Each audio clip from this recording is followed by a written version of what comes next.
Styling tip on blouses. So మాకు embroidery వద్దు, embroidery చేయించుకునే టైం లేదు మాకు, అండ్ ఆల్సో ఎంబ్రాయిడరీ మీద స్పెండ్ చేయకూడదు, మంచి స్టైలిష్ బ్లౌజెస్ కావాలి. అండ్ ఆల్సో అలా అని కొంచెం మాకేంటంటే గ్రాండ్యూర్ కూడా ఉండాలి అనుకునే వాళ్ళకి ఒక సింపుల్ టిప్. నా బ్లౌజెస్ ఎప్పుడైనా చూడండి మినిమల్ ఎంబ్రాయిడరీ కనిపిస్తాయి అన్లెస్ పట్టు శారీస్ తప్పితే. ఇప్పుడు దీనికి కూడా నేను ఎంబ్రాయిడరీ ఏమీ చేయించుకోలేదు, ఇది ఓన్లీ ఫ్యాబ్రిక్, మంచి ఫ్యాబ్రిక్స్ చూస్ చేసుకోండి. Standard colours black, red, green, violet, ఈ kind of colours, white colours, ఇలా కొంచెం మిక్స్ అండ్ మ్యాచ్ చేసుకోండి.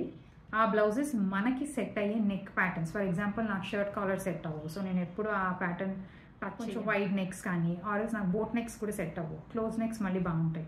సో వాటిలోనే నేను ప్యాటర్న్స్ చేంజ్ పెట్టుకుంటాను, ఇలా మిక్స్ అండ్ మ్యాచ్ చేసేస్తాను. ఇవన్నీ పర్ఫెక్ట్ మ్యాచ్ లాగానే అనిపిస్తాయి, బట్ ఏంటంటే ఇవి స్టాండర్డ్ బ్లౌజెస్ నా దగ్గర ఎప్పుడు ఉన్నాయి. మీరు కూడా ఇలా మీ బ్లౌజెస్కి ఒకటి వార్డ్రోబ్ సెట్ చేసుకోండి మిక్స్ అండ్ మ్యాచ్ చేసుకోవడానికి, and you will enjoy every sorry with its best look. మంచి పర్ఫెక్ట్ బ్లౌజ్ ఉన్నట్టే అనిపిస్తుంది, బట్ అవి మీ దగ్గర ఉన్న బ్లౌజెసే మిక్స్ అండ్ మ్యాచ్లో చాలా బాగా సెట్ అయిపోతాయి. ఈ ట్రిక్ మీరు కూడా ట్రై చేయండి.